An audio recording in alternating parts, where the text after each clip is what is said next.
বাংলা সিরিয়ালে নিজের প্রতিভা দেখার পর এবার হিন্দি সিরিয়ালে কাজের সুযোগ এসেছে নন্দিনীর। ধারাবাহিক নয়নতারাতে অভিনয় করেছেন তিনি। বর্তমানে মুম্বাইতেই বসবাস অভিনেত্রীর।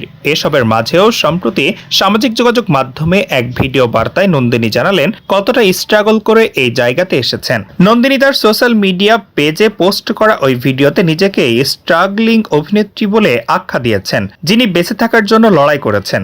অভিনেত্রী দর্শকদের মনে একটু একটু করে জায়গা, সম্মান ও পরিচিতি পেতে চান, সেজন্য তিনি বাংলার দর্শকদের কাছে খুবই ঋণী বলে জানিয়েছেন। নন্দিনী জানান, কোনো গডফাদার না থাকা সত্ত্বেও তিনি অভিনয় জগতে আসতে পেরেছেন। পাশাপাশি নিজেকে একজন ভালো অভিনেত্রী হিসাবে পরিচিতি দেওয়ার জন্য খুব দুঃসাহসিকতার সঙ্গে কলকাতা থেকে মুম্বাই এসেছেন। তবে এরপরই খুবই হতাশার কণ্ঠে নন্দিনীকে কিছু নির্দিষ্ট সংবাদ মাধ্যমের দিকে আঙ্গুল তুলতে দেখা যায়, যারা তার বিকিনি পরা ছবিগুলো নিয়ে প্রতিবেদন তৈরি করে তাকে বিপদে ফেলেছেন। নন্দিনী বলেন, অনুরোধ করছি, দয়া করুন আমার উপর।